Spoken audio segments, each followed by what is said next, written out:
Hey, this is Take Miss Ray Home with you. This is week number 2, and you guys, I'm so excited because not only have we finished chapter 1, 2, 3, 4, normally we would have stopped probably at chapter 5 and we would have been doing chapter 6 this Monday, but we're doing chapter 8, so applause to you because we have come so far.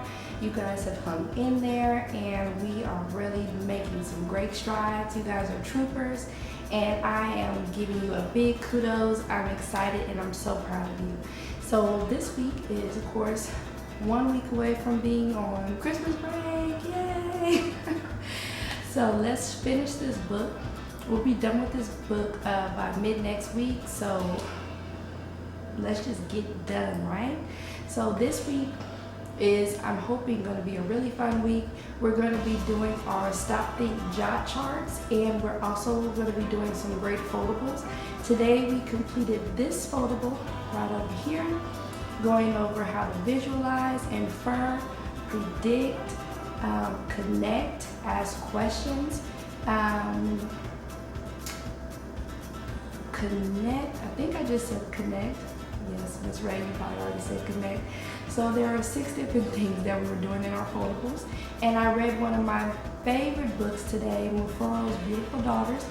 And we completed this foldable today in class, and you also were able to work on your own foldable with your own book. And so what we're going to be doing is take some of our why can't I say this right, you guys?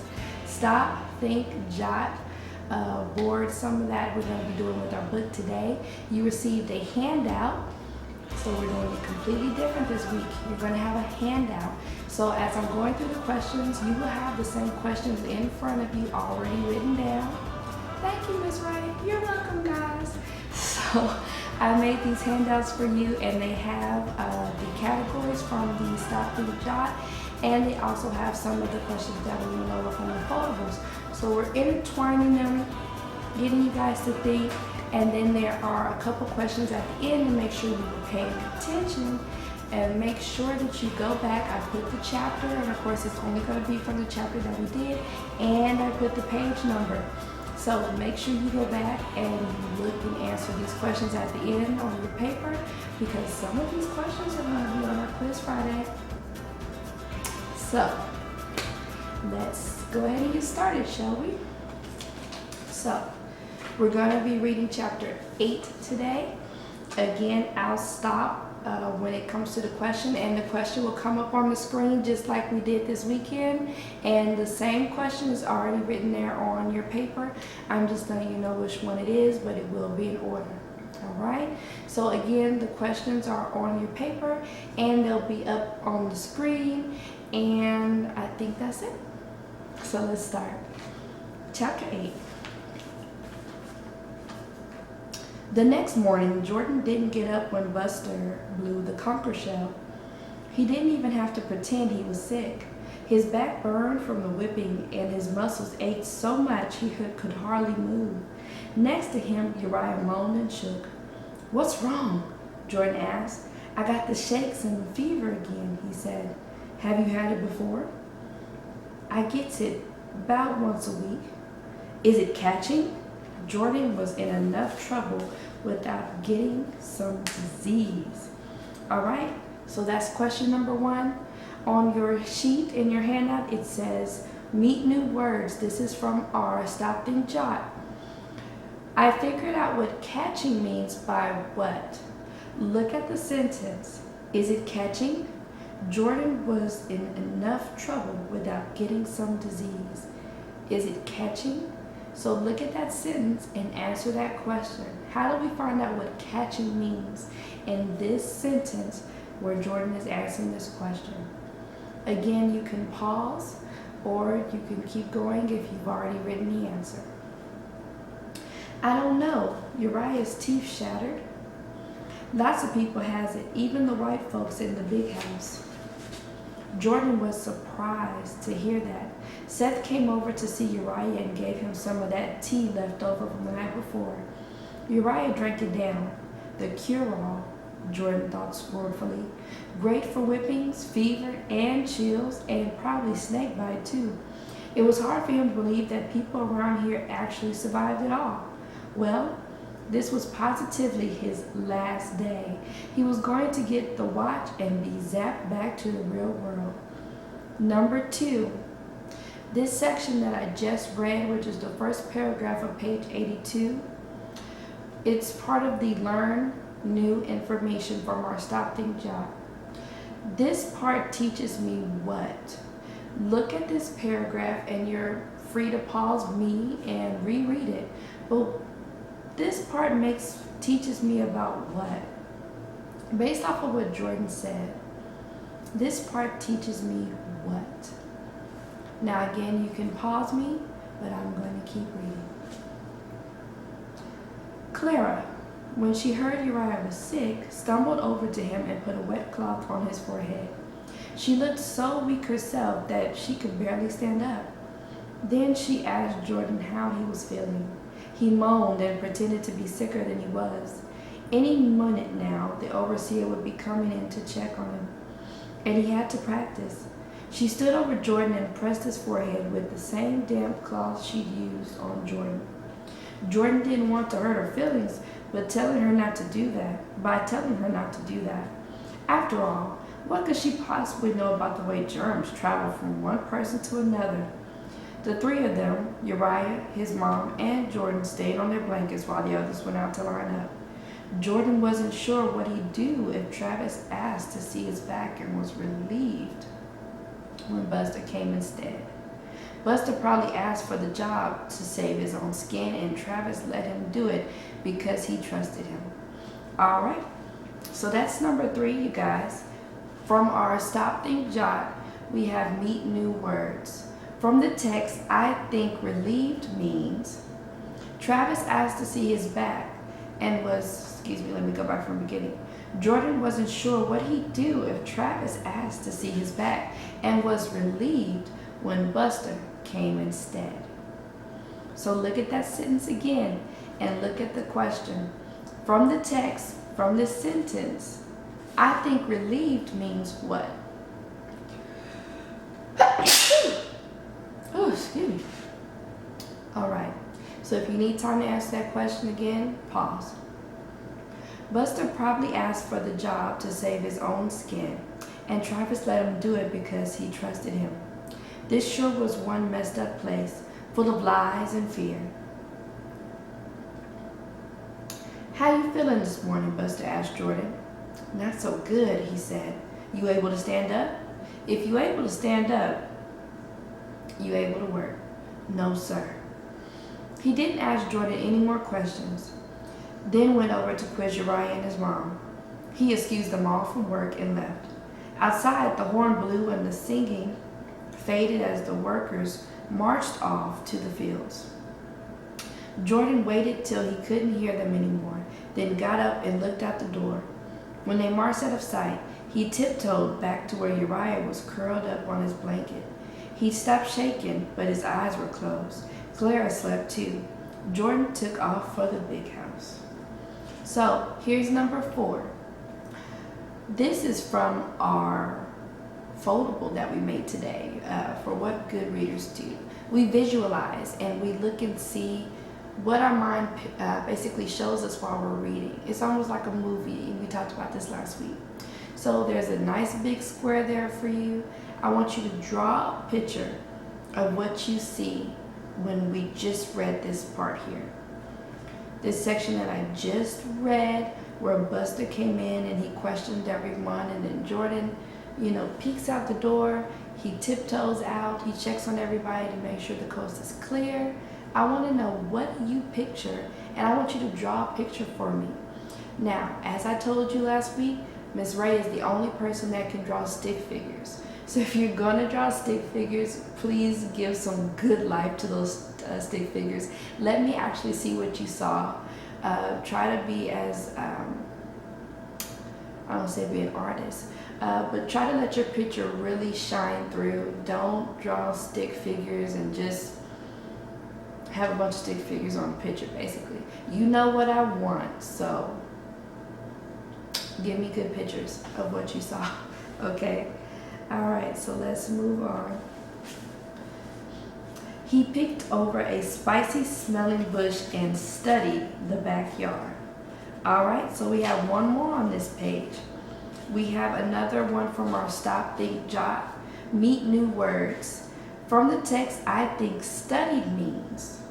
He peeked over a spicy smelling bush and studied the backyard. Again, if you need time to figure that out, look over the sentence again. Think about what studied means based off of what is in this sentence. I'm going to keep reading. Tree shadows spread across the huge white house. Even this early in the morning, the air was hot and still. The house slaves hurried in and out the back door. The dogs sat on the grass, which was still damp with dew. They panted and watched, alert to every sound. No way would Jordan be able to get through that back door without being seen or barked at. He'd have to try the other side of the house. There was no one on the wide front porch. Jordan climbed the steps and stopped. Through a big open window, he heard voices and a clink and clatter of dishes. The master and his family must be having breakfast. Jordan slowly opened the massive front door and stepped inside a huge hall where a graceful wooden staircase curved up to the second floor. From where Jordan stood, he could see into the dining room. The master sat at the head of a long table with his family, his back to Jordan. He had on a fancy bathrobe with gray satin stripes. Jordan figured that if he was still in this bathrobe, he probably wouldn't be wearing his watch. Maybe it would still be on his dresser in a drawer. Jordan felt his stomach flutter with fear and excitement. The master's bedroom was probably upstairs. It would, without a doubt, be the biggest and best of all the rooms. All right, so we're at number 6. Okay, come on, guys. All right, so we're at number 6. Right now, Jordan just snuck into the master's house and he's headed up the stairs. Now, we just got a really good picture of what Jordan is doing. So number 6, I want you to predict, what do you think is going to happen next? This is from our foldable for What Good Readers Do. We predict. So based off of what we're seeing right now in chapter 8, by the end of this chapter, what do you think is going to happen? I want you to write that down in that box. And then number 7, based off of what I just read, because good readers visualize, this is also from our foldables we did today. What do you picture? I want you to draw a picture of what Jordan is seeing. The author has given us a great visual of what Jordan is seeing in this section that I just read at the bottom of page 84. So I want you to draw a picture of what Jordan is seeing and what you're visualizing in your mind. So number 6 is for you to predict, what do you think will happen at the end of this chapter?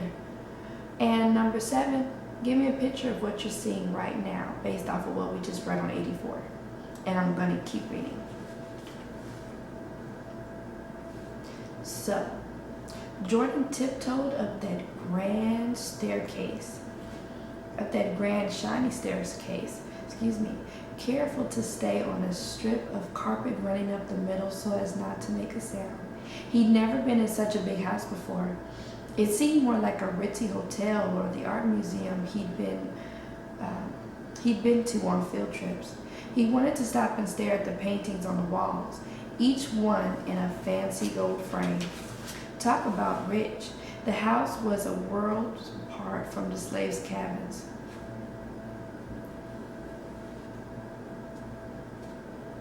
But he had to keep his mind on what he was doing and not waste any time. In the hall upstairs, he peeked into a bedroom where a young slave girl in a long skirt and apron was making a bed.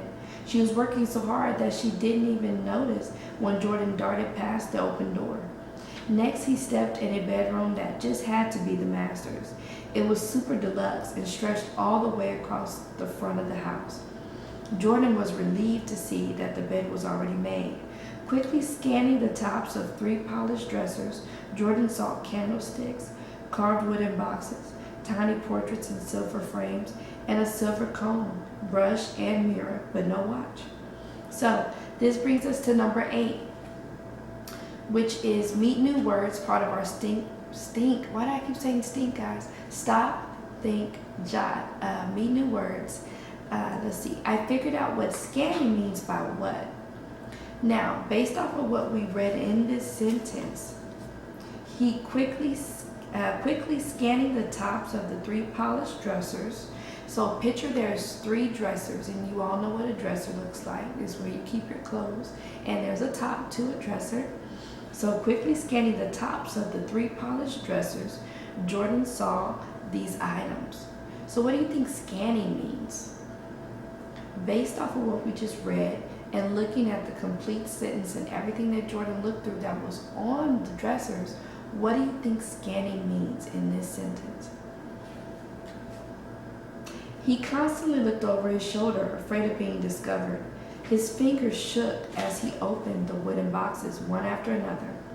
Just buttons and coins. Then slowly he opened the top drawer of a dresser, praying that it wouldn't squeak.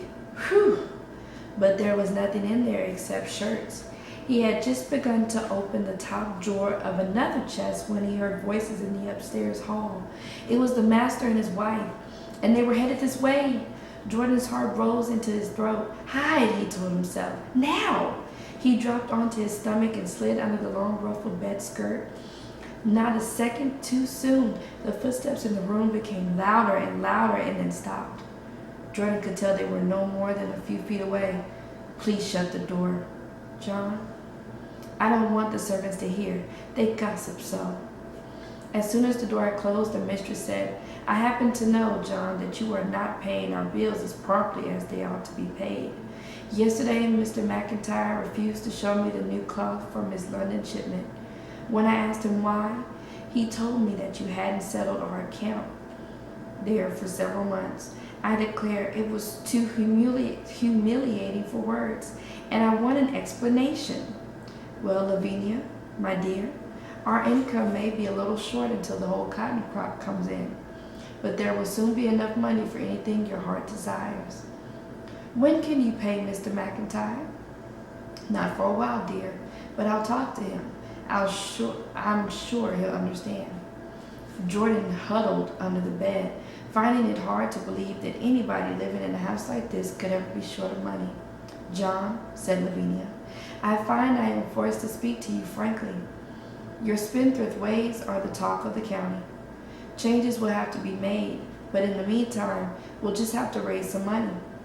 And how does my little sweet propose to do that? The same way we've done in the past. Sorry, guys. Now, Lavinia, I would rather not sell any more slaves. As it is, we're down to a bare minimum for a plantation of this size. Jordan's mouth fell open, but he had to keep his feelings under control. Keep quiet, he told himself. Try not to breathe too hard. Would you rather sell our paintings or furniture or silver? Lavinia, don't be ridiculous. Think of the humiliation. We'd never be able to face our neighbors. Then what about a few acres of land? Never! Land is our most precious possession. Well, Miss Andrews has had an eye on Black Prince for some time. He once offered you $300. Now, Lavinia, that's not fair. I love that horse. That didn't say anything more for a while. They didn't say anything more for a while, sorry. Jordan heard them walking around opening drawers. When he peered through the lace on the bed ruffle, he saw the master standing behind his wife, pulling strings on some kind of underwear that pinched her in the middle. Tighter, she said. There, that's about right. Jordan kept watching, hoping to see which drawer the master took the watch from. The man put on his vest and tugged at it, trying to smooth it over his fat belly. Then he reached for the top drawer of the chest that Jordan had just started to search. Seeing that it was still slightly open, the master paused, and puzzled frown creased his face. Then he took the watch out, wound it, and placed it in his vest pocket. Damn, Jordan thought. If only I'd opened the drawer first. I hear slaves are bringing a good price these days, said the mistress. The master sank into a chair. I suppose you're right, Lavinia. No one would think anything of our selling a few slaves. After all, even the most respectable landowners do that occasionally. Jordan couldn't understand how anyone could possibly think that selling people was more respectable than selling furniture or paintings. Then he had a strange thought. Back in his own time, he might have liked the master.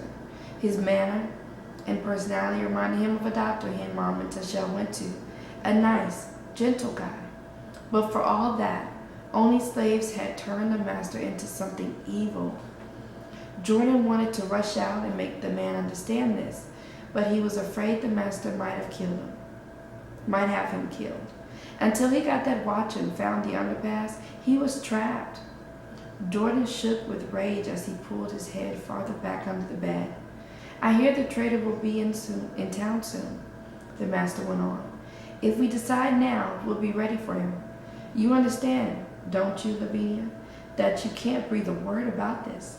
If we don't take the slaves by surprise, they're sure to try and run away. Yes, and it's always so unpleasant to send the hounds after them. The hounds?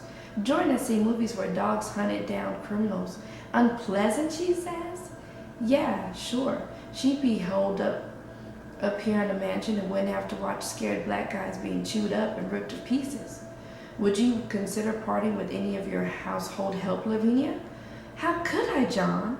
We have 3 big parties coming up this fall, and my mother and sister and her family are coming to stay for several weeks. I couldn't possibly spare a one. Jordan ground his teeth. Poor woman might have to soil her lily-white hands with cooking and cleaning and dishwashing. Visions of Clara and his own mom swam through his mind. The master sighed. Well, then I suppose we must sell a few field hands. Mr. Travis is going to be pretty unhappy now that picking time is upon us. What do you care what that Mr. Travis thinks, said the mistress. Everyone knows he's just poor white trash from down by the crossroads. That may be so, Lavinia, but he's a very good manager. Just remember, John, you own this plantation. And I wouldn't mind a bit if you got rid of that Clara. Jordan felt sick at hearing this. Not Clara, Uriah's mom? Now, Lavinia, said the master, that's been over for years. It was nothing. Besides, Clara is one of our best workers. Please, John, the mistress's voice went soft. It would please me. Do it for me, she pleaded. Jordan couldn't believe what he was hearing. Would they actually sell Uriah's mom away from her family? The master sighed. I'll think about it. Just do it, the mistress whispered more sharply this time. There was a pause and he sighed. All right, Lavinia, if it will please you. Now, here we go with our first burst with curiosity. This is going to be number 9. This is from our Stop, Think, Jot. I want you to ask a question that starts with I wonder. This is a question from this page, this part that I just read on page 91. Burst with curiosity means that you have a question about what you're reading about. So start your question off with I wonder. What do you have a question about what we just read?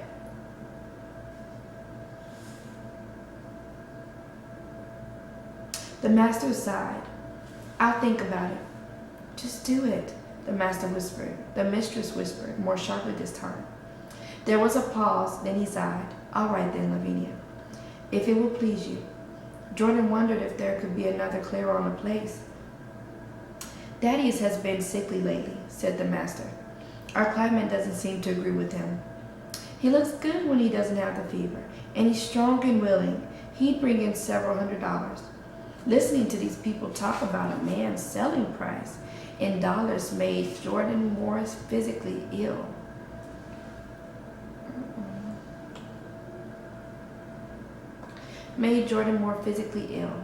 He closed his eyes and tried to imagine himself back in his own time. Maybe. Wait a minute, guys. Sorry.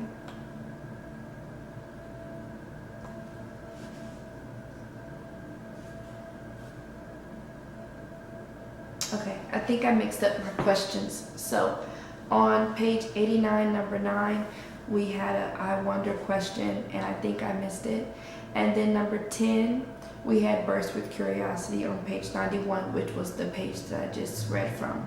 So I'm going to have it pop up on the screen with the page numbers, and I'm sorry, I don't want to re-record this. So number 9 was burst with curiosity. Based off of what we read on page 89, I want you to come up with a question that starts with I wonder. I wonder what happens here, or I wonder why this happened. And then on page 91, which is number 10, why did blank? That's what your question needs to start with. Why did blank say this? Or why did this person act this way? Or why did they want to sell Clara? You know, these kind of questions. What questions pop into your mind as we're reading? Both come from our Stop, Think, Jot. Number 9 is a burst with curiosity, and number 10 is as well. I'll have the questions on the screen, and they're also on your handout.